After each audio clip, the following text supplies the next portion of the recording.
사람들에게는 모두 다 그 목표가 있습니다. 목표가 있어야 우리가 살아가는 데서 그 동력을 주죠.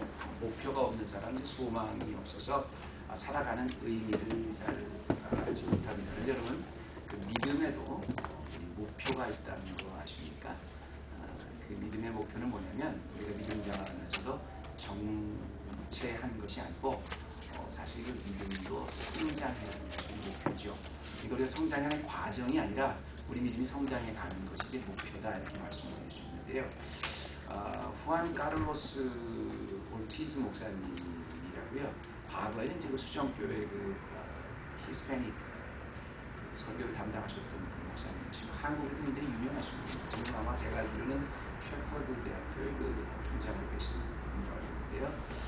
74년도에 그 유명한 로잔 대회에서 귀광자로 히스패닉 말씀을 하셨던 그 스페니시 계통의 목사님이신데 아르헨티나 분이신데 이분이 이런 말씀을 하시는 것이에요. 현대 교회는 마치 그 종합 산부인과 같다 이런 말씀을 하시죠. 교회가 산부인과가 같다는 신생아들로 가득 찬 산부인과다 이렇게 말씀을 하셨어요.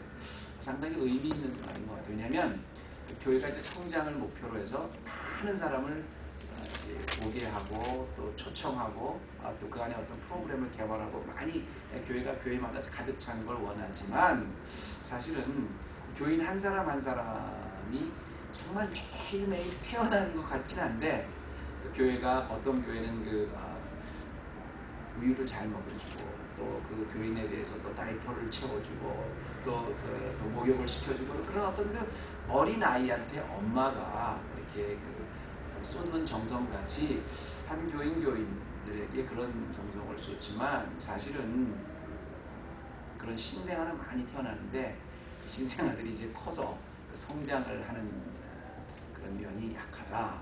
그래서 이제 현대 교회가 사실은 신생아들로 가득 찬 산부인 것 같다는 말씀을 한번 하셨어요. 의미가 있는 말이라고 보고요. 사실은 그 한마디로 교인은 태어나는데 어떻게 보면 교인이 성장을 하지 않는 거예요. 물론 교인이 태어난다는 건 굉장히 중요한 겁니다.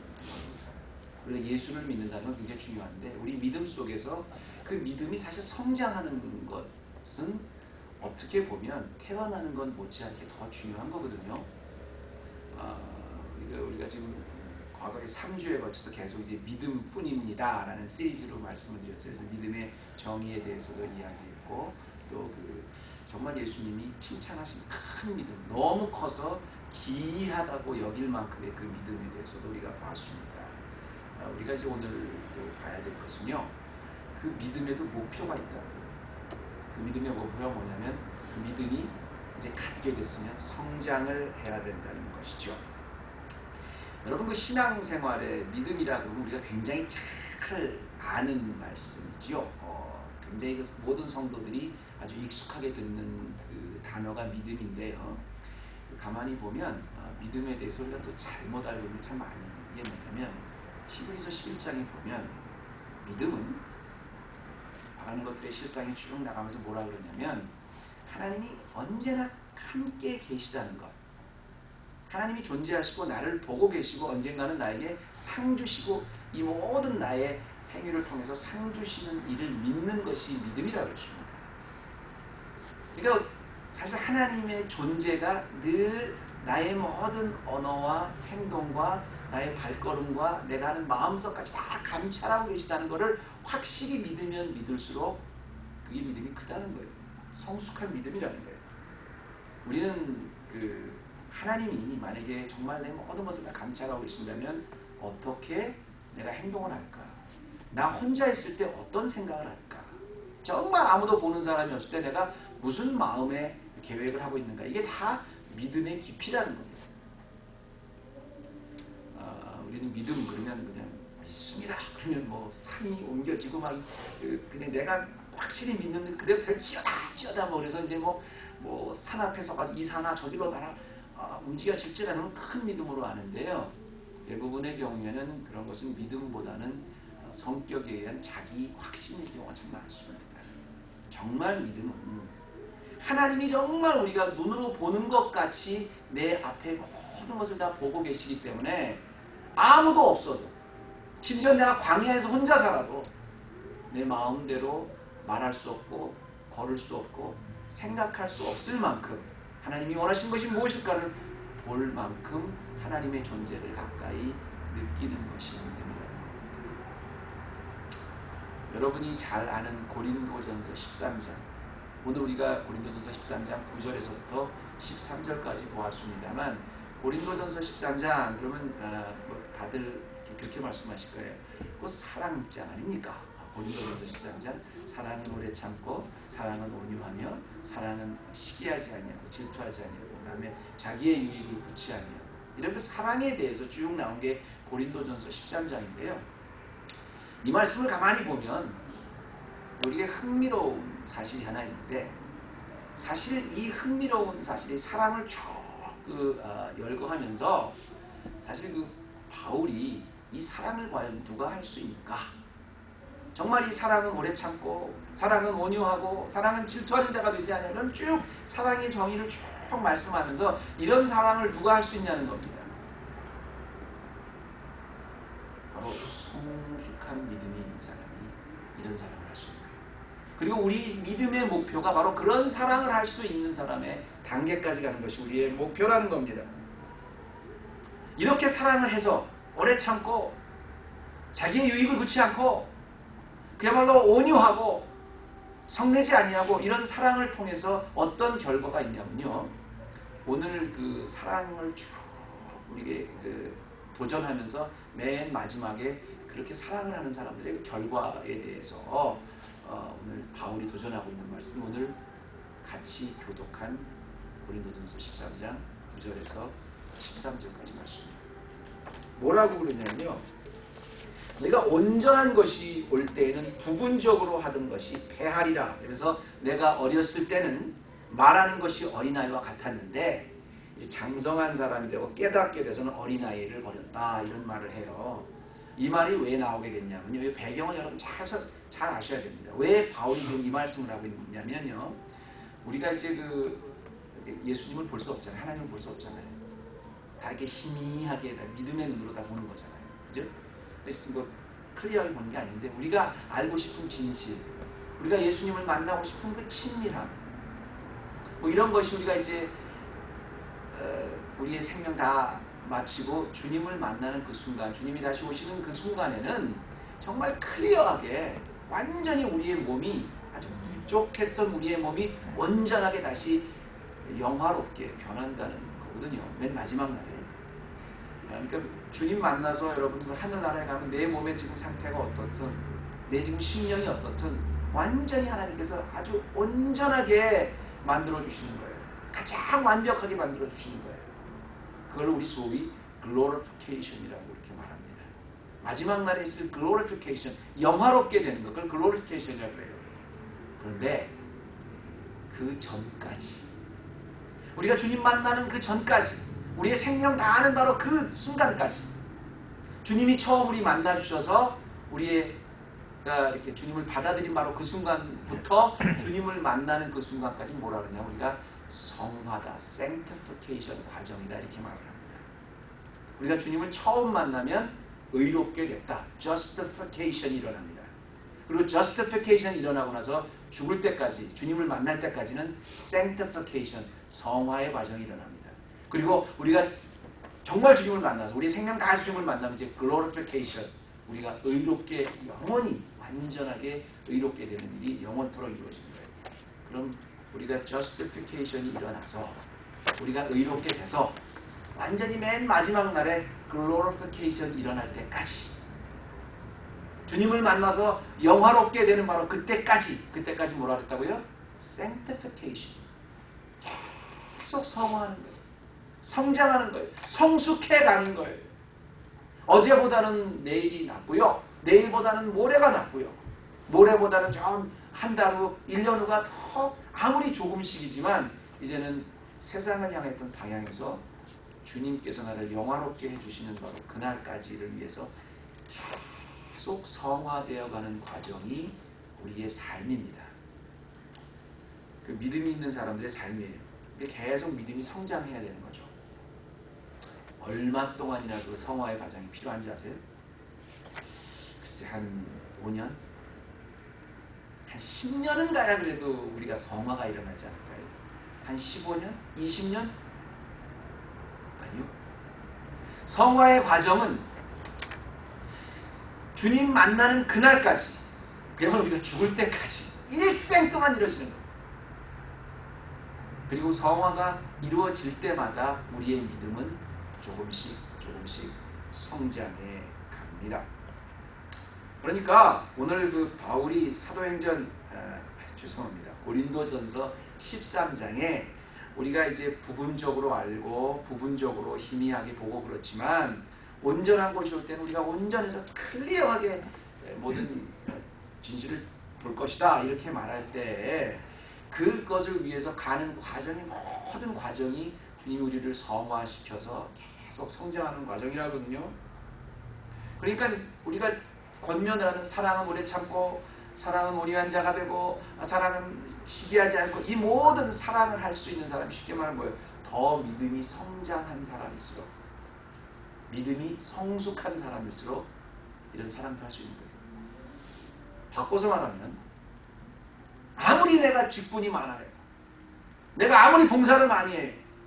내가 아무리 교회 생활 오래 했어요. 아는 게 빠삭해요.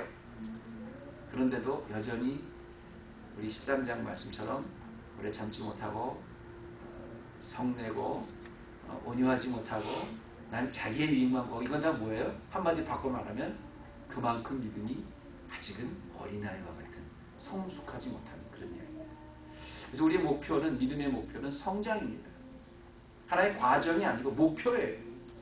내가 주님 만나서 어떻게 내 믿음이 성숙하게 성장할 수 있는가 이게 우리의 목표라는 것이죠. 그럼 과연 믿음이 성장한다는 건 구체적으로 그럼 어떤 것을 말하는 걸까? 자, 믿음이 성장하는 게 하나의 과정이 아니라 우리 목표라고 했는데 우리 신앙생활의 목표라고 했는데 이 믿음의 성장은 무엇일까를 우리가 한 3가지 정도로만 알아보면 첫째는요. 한마디로 믿음의 성장은 자신의 가치를 버리는 만큼 믿음이 성장합니다. 과거에 자신이 갖고 있던 자기가 옳다고 생각했던 것, 자기가 추구하는 목표, 그 가치를 버리는 만큼 성장한다는 겁니다. 역설적으로 말하면 뭐예요? 내가 갖고 있는 가치를 아직도 내가 justification 일어난 후에도 계속 많이 갖고 있으면 갖고 있을수록 바꿔 말하면 뭐예요? 아직도 믿음이 성숙하지 못한 어린아이의 일을 계속하고 있다. 이렇게 말씀드릴 수 있다는 거죠. 여기 보면 내가 과거에는 여기 우리 그 바울이 이런 말을 합니다. 온전한 것이 올 때는 부분적으로 하던 것이 패하리라 이렇게 말을 하죠. 패하리라 이렇게 11절 말씀. 내가 어렸을 때는 말이 어린아이와 같고 깨닫는 것이 어린아이 같다. 장성한 사람이 돼서 어린아이의 일을 버렸노라 이런 말씀을 하는데요. 이 버렸다 카타케이 이 말은 뭐냐면 이제 더 이상 필요가 없어서 완전히 폐기 처분시켰다 그 얘기입니다. 지금 바울에게는 성화의 과정을 가고 있는 하나님이 바울의 일생을 계속 성화시켜 주시는 이 과정 동안에 완전히 나중에 맨 마지막 날 글로리피케이션 일어날 그날까지 자기가 계속 가고 있는데 자기가 옛날에 갖고 있었던 그 가치를 어린아이의 믿음에 있었을 때 가졌던 가치를 완전히 폐기 처분했다는 거예요. 버렸다는 거예요. 과연 이 바울은 정말 그 과거의 것을 버렸는데 우리가 보기에는 얼마나 귀한 가치를 버렸느냐. 바울은 우선 혈통을 버렸어요. 베냐민 지파로부터 유대인 중에서도 유대인, 그 자존심 강한 유대인 중에 유대인이었거든요. 혈통을 버렸어요. 두 번째는 자기의 그 지식을 교만을 버렸어요. 지식의 교만을 버렸어요. 그 사람 정말 그 바리새파 율법에 능통한 사람에다가 가말리아 당시 최고의 석학이었던 가말리아의 문화에 있었던 사람입니다. 이런 걸 전부 다 버렸어요. 거기다 로마의 시민권 스테러스 와이즈는 누구도 그때 당시 로마의 시민이라고 하면 많은 돈을 주고도 굉장히 사기 힘든 것이 로마의 시민인데 거기다 이 사람은 배경적으로 지식적으로 가장 식자층의 그 베이스라고 할 수 있는 헬라 철학을 했던 사람입니다. 그 헬라 철학을 해서 가말리아의 문화에 있어서 베냐민 지파에다 거기다 로마의 시민권을 낳으면서부터 갖고 있었던 사람입니다. 지금으로 보면 이 정도의 아주 익스클루시브한 아주 선별된 사람이 없지요. 그때도 없었어요. 이 세 가지 다 갖춘 사람은 그때도 별로 없었어요. 거의 없었습니다. 그런데 이 자기가 갖던 사람들이 다 부러워하는 이 가치를 버렸는데 어떻게 버렸냐? 배설물 가치 버렸다고 했어요. 여러분 아침에 죄송한 말씀입니다만 아침에 일어나서 우리가 화장실 가지 않습니까? 아무리 우리가 뭐 완전 머리가 그렇게 된 사람 아니다면 다른 건 몰라도 우리 가장 느끼는 건 우리 몸에서 나오는 거지만 이 배설물을 이렇게 어떤 애착을 갖고 있는 사람은 없을 거예요. 지금 혐오가 일어나고 어떻게든 좀 깨끗하게 유지하려고 그걸 버리려는 사람. 근데 자기가 갖고 있던 것, 모든 사람이 부러워하는 것, 그 학식, 그 세상적인 그 명예, 이런 걸 아예 배설물처럼 배웠다는 거예요. 그 배설물처럼 버렸다는 말은 또 한 가지 바꿔서 얘기하면 그런 과거가 그렇게 갖고 있었던 게 믿음의 성숙이 일어나지 않았을 때 어린아이의 일을 버렸다는 건데요.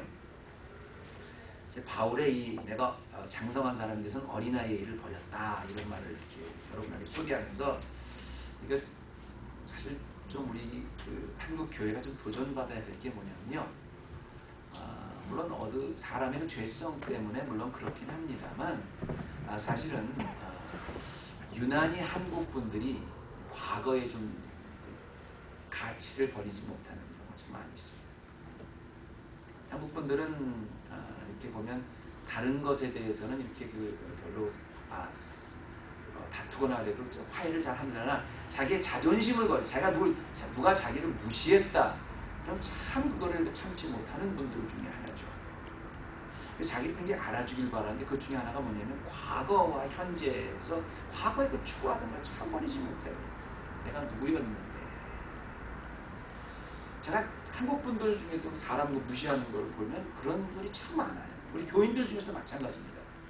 누가 성공하면 정말 자랑스럽다 이게 아니라 저 사람 참 아무것도 안 했었는데 옛날에 내가 봤을 때 참 나랑 같이 뭐 했을 때 참 학교 다닐 때 그럼 옛날엔 그랬지만 지금은 아니잖아요. 저는 또 이해 못하는 게 내가 어디 출신입니다. 내가 무슨 K고등학교 아니 50년 전에 누군지도 모르는 그 K고등학교 하나 하이스쿨에 같이 나왔든 안 나왔든 그게 무슨 상관이 있어요. 근데 교회도 그래요. 교회도 그래요. 믿음에 가서도 그래요. 심지어는 내가 2조 시대 때 무슨 까지도 정통 무슨 이어서 뭐 이런 말 많이 했습니다. 그런데요. 여러분 제가 그걸 무시하는 게 아니고요. 교회도 마찬가지예요. 심지어는 제가 먼저 있었던 교회에 다른 거 아무런데 그냥 너 언제 왔느냐 이게 온 순서대로 교적 번호인데 너 교적 번호가 몇 번이냐 그거 갖고 있어요. 여러분 이게요. 바꿔 말하면 뭔지 아십니까? 다시 그렇게 신앙생활 오래 했어도 어린아이의 일을 버리지 못한다. 진짜 믿음의 성숙은 바울과 같이 정말 과거의 그 모든 자기의 자랑을 내가 배설물처럼 버렸다 그랬어요. 가치가 완전히 일어나는 가치의 혁명이 일어나는 거 그게 믿음이에요. 그게 믿음의 성숙입니다. 왜 우리가 성장하지 않을까? 왜 자라지 않을까? 아직 내 믿음이 어린 아이의 일을 버리지 못해서 그래요. 두 번째로 이 믿음이 성장했다는 건 뭐냐면 그만큼 이제 자기 중심적에서 상대 중심적이 됐다는 겁니다. 이게 다시 말하면 뭐냐면 이제 주님은 우리에게 원하셨던 게 뭐냐면 남을 위해서 살라는 거예요. 근데 옛날에는 그 모든 가치 내가 갖고 있었던 학벌이나 배경이나 이런 모든 그 가치가 전부 다 나의 중심이었는데 그걸 이제 상대방 중심으로 살라는 게 장성한 사람의 증거입니다. 믿음 있는 사람, 믿음이 인격적으로 변한, 성화가 아주 성숙하게 일어난 사람들의 변화지요. 그 13장에 보면 성내지 아니하고 자기의 유익을 구치 아니하고 계속 사랑을 쭉 바로 그 13장 9절 밑절에 보면 사랑은 오래 참고 사랑은 온유하는 쭉 나면서 자기의 유익을 구치 않는다고 그랬는데요. 이 말을 쭉 이렇게 여러분이 한번 보시면 사랑에 대한 장면을 좀 보시면 이게 뭐냐면 결국 다 자기 자신을 위한 게 아니라 내가 상대방을 어떻게 대하는가에 대한 태도를 이야기합니다. 전부 다 상대성이 있는 거예요. 내가 상대방에 대해서 얼마만큼 오래 참아주는가, 내가 상대방을 얼마나 온유하게 하는가, 내가 상대방에 대해서 정말 무시하지 않는가, 내가 상대방에 대해서 내 이익이 아니라 상대 이익을 구하지 않는가, 이 이야기입니다. 그러니까 자기의 가치가 보다는 게 아니라 정말 상대가 무엇인가 배려하는 마음이 성숙한 믿음의 척도라는 거죠. 왜 그러냐면 오늘 13장 9절을 이렇게 쭉 사랑장을 이야기지만 여러분이 이제 성경을 볼 때 한 말씀을 보면 안 되고요. 그 배경과 목적을 쭉 그렇게 읽으셔야 돼요. 그래서 아래 위로 이렇게 흐름을 쭉 보셔야 되는데 그 유명한 고린도전서 13장을 쓰게 된 배경이 있습니다. 거기보다 더 나아가서 바울이 이 고린도서 자체를 쓰게 된 배경이 있어요. 그거 왜 그런 줄 아십니까? 고린도 교회의 문제를 이제 좀 해결해주기 위해서 바울이 고린도서를 썼지만 이제 나중에 그 고린도 교회에 대해서 이제 공부해 보시면 알겠지만 고린도 교회가 굉장히 문제가 많은 교회였었습니다.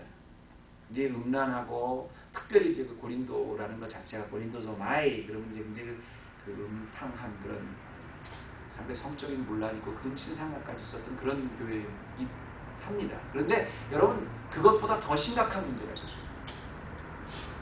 고린도 교회가 굉장히 타락한 도시였기 때문에 힘든 교회였었지만 그런 엄청난 그 거룩을 파하는 죄보다 더 무서운 죄가 있었는데 뭐냐면 거룩하다고 믿는 사람들의 죄였었어요. 뭐겠어요? 고린도 교회의 정말 심각한 문제는 거룩하지 않은 사람도 물론 바울이 질책을 해 거기에 대해서 편지를 썼지만 거룩하다고 자신 스스로가 믿는 사람들 바로 타당의 문제가 엄청나게 있었습니다. 지금하고 똑같아요.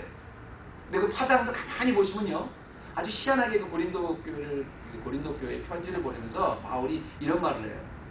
너 이렇게 파벌을 짓는데 그 파벌을 이렇게 소개해요. 어떤 파벌이냐면 어떤 사람은 나는 바울파다. 어떤 사람은 아볼로파다. 어떤 사람은 뭐 나는 개바파다. 베드로라는 소리죠. 이래갖고 이제 큰 그룹만 세 그룹이 있었어요. 다른 사람 말은 절대로 뭐 예수께서 가라사대가 아니라 베드로 가라사대가 완전히 된 거예요. 내가 정통이라는지 바울은 왜 그러냐 바울을 파라고 했던 사람은 주로 아마 바울에게 전도를 받은 사람들일 겁니다. 그 사람들이 바로 바꿔됐을 거예요. 우리는 바울밖에 인정하네. 뭐 이런 사람들이었을 겁니다. 반면에 아볼로는 상당히 설교를 잘했다고 그래요. 말이 언변해. 바울은 그 언변이 좀 어눌했던 사람이죠. 근데 학식은 굉장히 뛰어나지만 바울은 그렇게 아볼로는 그렇게 설교를 잘하는 사람이었대요.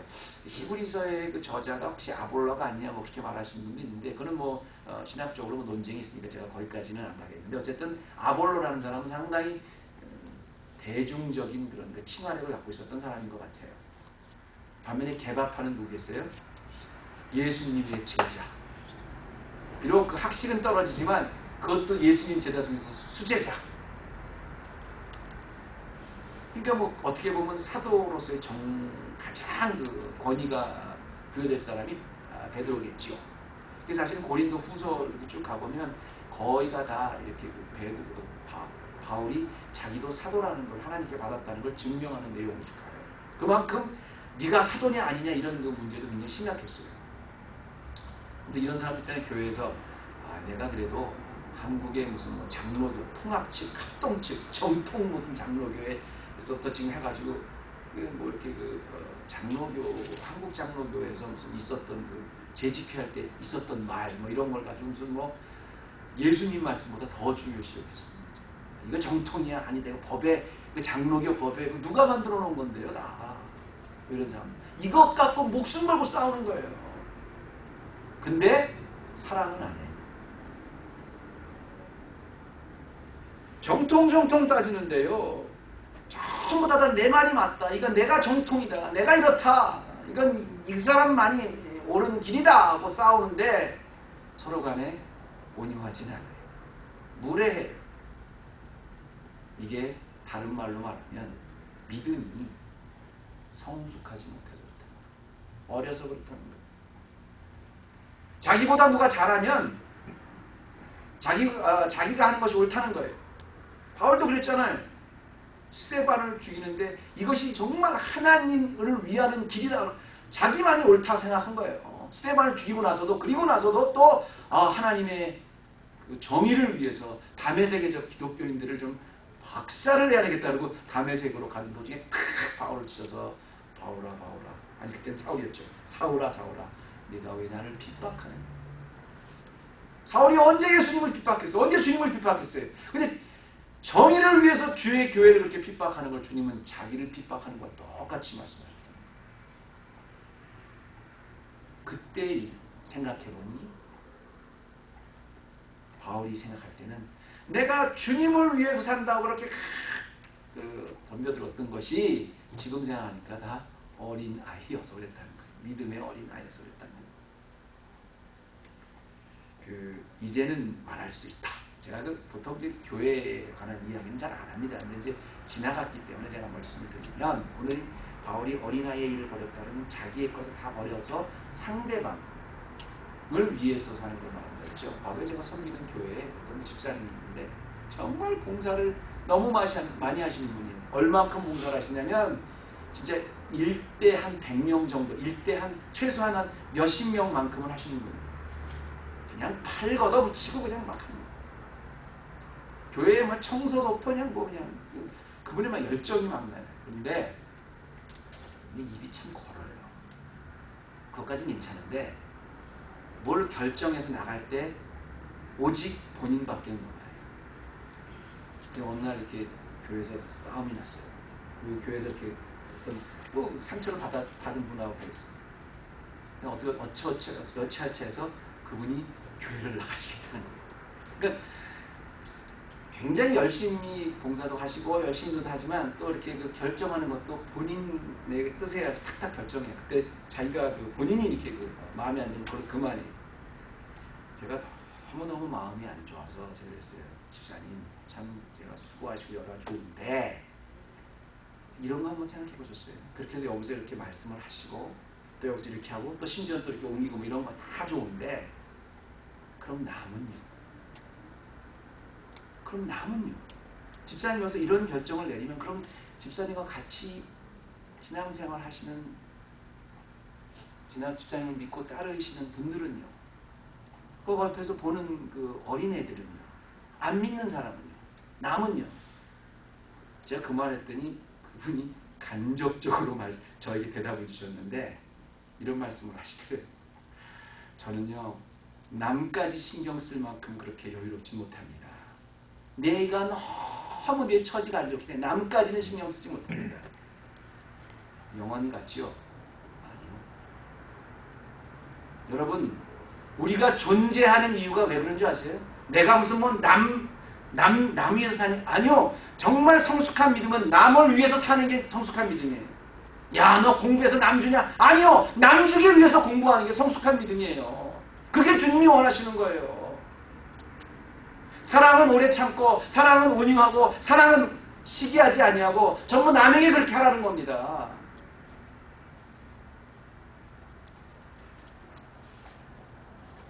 내가 천사의 말을 한다 할지라도 사랑이 없으면 아무것도 아니에요. 이거 얼마나 성숙한 장성한 어른의 모습입니까? 내가 하는 일이 너무 의로운 일이라고 옳은 일이라고 확신하면서 남을 핍박했는데 철저하게 그게 자기 중심이었다면 자기를 원하는 거였다면 차라리 하나님은 그러실 것 같아요. 그렇게 열심히 기도하지 말고 그렇게 봉사하지 말고 남에게 더 믿음을 세워라. 그럴 겁니다. 마지막으로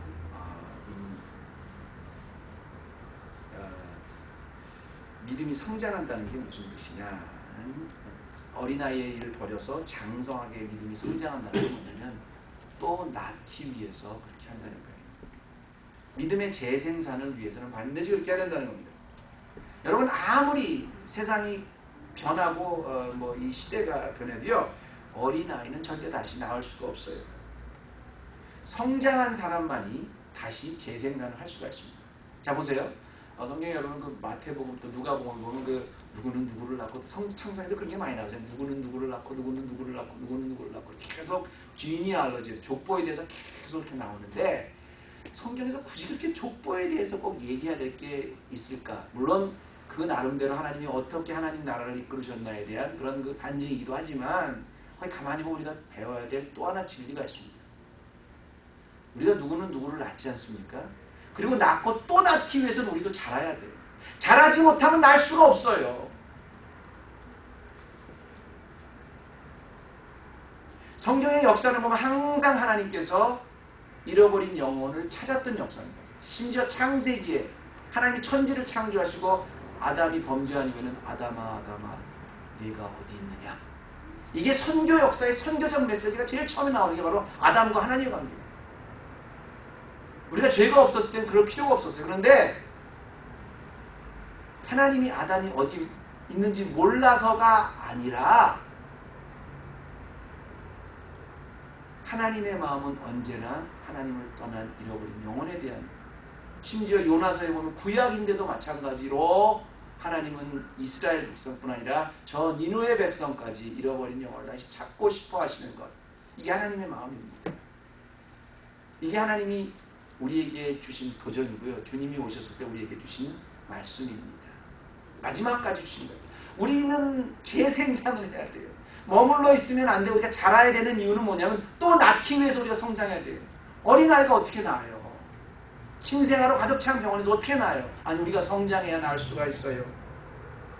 성장해 난다는 뭐 교회에 한 명, 두 명 끌어들여서 교회가 커진 그걸 말하는 게 아니라 우리의 언어로, 우리의 생활로, 우리의 말로, 우리의 행동으로, 우리의 모든 삶 전체를 다 들여서 주님을 모르는 분을 다시 또 주님 앞으로 인도하는 게 우리의 목표입니다. 아직 13장을 쭉 보면요. 이제 사랑은 오래 참고 사랑은 온유하며 쭉 바울이 사랑에 관한 그 이야기를 하면서 내가 어린아이 때는 이제 그 어린아이같이 행동하다니 뭐 어린아이를 버렸노라, 장성에서 버렸노라 하면서요. 그 14장에 보면 뭐라고 그렇게 얘기를 하냐면요. 모든 것이 사랑의 정의를 다 얘기하면서 몇 마디 뭐냐면 심지어는 우리가 하나님께 받은 은사까지도 14장에 그렇게 나와요. 14장에 은사까지도 하나님이 직접 주신 은사, 내가 원해서가 아니라 하나님이 주신 성령이 주신 은사까지도 그걸 프랙티스 해야 되잖아요. 그걸 프랙티스 하는데도 사랑을 따르라고 뭐라고 했어요. 심지어 내가 방언의 은사를 받았다. 그럼 방언을 하는데도 내가 분별의 은사를 받지 못해서 해석을 못하면 not in the public, 공공장에서는 하지 말라는 거. 왜? 덕이 안 되니까. 전부 뭐예요? 그래서 그 목적이 뭐냐면 맨 마지막에 15장 1절로 넘어가면 그런 말을 합니다. 형제라 내가 전한 이 복음을 너희도 알게 하기 원하노니, 그렇게 나가는 거예요. 그렇게 모든 덕을 끼치는 게 뭐냐면 그렇게 해서 또 복음이 증거되는 것. 이게 바울이 이야기했던 겁니다. 이 좋은 예수님 너희도 알기 원하노라. 여러분, 하나님이 우리 인간을 왜, 우리 성도들을 왜 태어나서 그 다음에 성장하기 원하는지 아세요? 왜 justification 일어나고 나서 sanctification 일어나게 하는지 아세요? 우리를 나중에 glorification 하시지만 그 sanctification을 통해서 또 낫게 하기 위해서 그런 거예요. 어느 목사님이 이렇게 있다가 갑자기 이제 계속 한간증거리시는 그런 분이셔가지고요. 너무너무 집에 계시다. 이렇게 면도를 하고 있다가 누가 또 전화가 왔는데 뭐라 그러시는 계속 그런 분 있잖아요. 그 밑에서 거기에 너무 화가 나셔서 그냥 이제 정의가 뭔지를 보여줘야 되겠다. 뛰어나가려는데 그냥 뛰어나가려고 딱 그런데 마침 면도를 하고 있다가 거울이 있지 않습니까? 거울을 딱 보면서 그런 생각이 들어요. 내가 이 사람을 딱 나가서 반드시 옳은 건 옳고 그런 건 그러다는 걸 가르쳐줘야 되겠다. 이것도 나의 사명이다라고 딱 나가려고 그러는데 그 분노를 딱 하는 순간 자기 거울을 보니까 자기 마음속에 그런 생각이 들어요. 네가 만약에 이 거울에 비친 이 모습으로 나가면 그 사람에게 복음을 증거할 수 있겠느냐, 이런 말이 떠오르세요. 참 좋은 말씀인데요. 여러분, 영적으로 성장한 증거가 뭡니까? 내가 모든 삶을 통해서, 내가 절제하는 모든 걸 통해서 과연 주님이 원하시는 잃어버린 영혼을 향한 복음이 증거될 수 있을까? 아무리 내가 목숨 걸고 기도하고 편사하고 지켜도요, 그것 때문에 거기 안 된다면 복음을 내가 가로막고 있는 겁니다. 바라긴 우리 헤브론 교회 성도님 정말 특별하고 뛰어난 분이세요. 정말 개성이 다들 있으시고요. 좋은 의미입니다. 정말 멋있는 분들이세요. 공통점이 하나 있다면, 다 유니크하신 분들이지만 공통점이 하나 있다면 바로 이 순간에 나와 있는 것, 예수 그리스도를 통해서 하나님을 아빠, 아버지로 부를 수 있게 됐다는 그 은혜 하나로 보이시는 분들입니다. 여러분은 하나님의 양자로 주님 때문에 다시 태어나셨어요. 그렇게 태어나셨다면, 그리고 태어나신 게 이제 5년이 되고 10년이 됐다면 바라기는 그 믿음이 성장했으면 좋겠어요.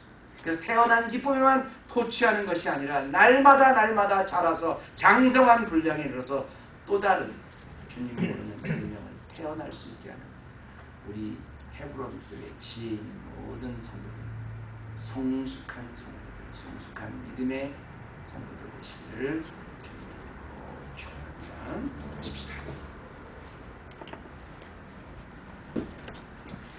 하나님 참 감사합니다. 하나님께서 오늘도 우리에게 믿음을 주시고 또 그 믿음이 성장해야 되는 그 이유에 대해서, 우리가 믿음이 태어났으면 이제 자라야 되고 커져야 되는 그것이 목표임을 또 가르쳐 주심을 감사드립니다.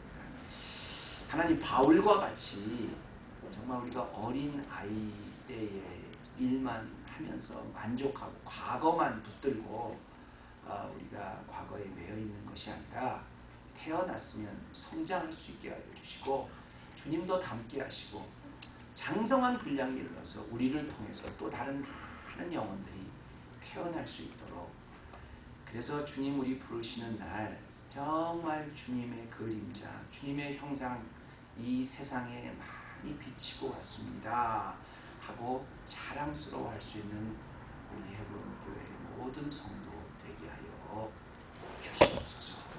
예수님의 이름으로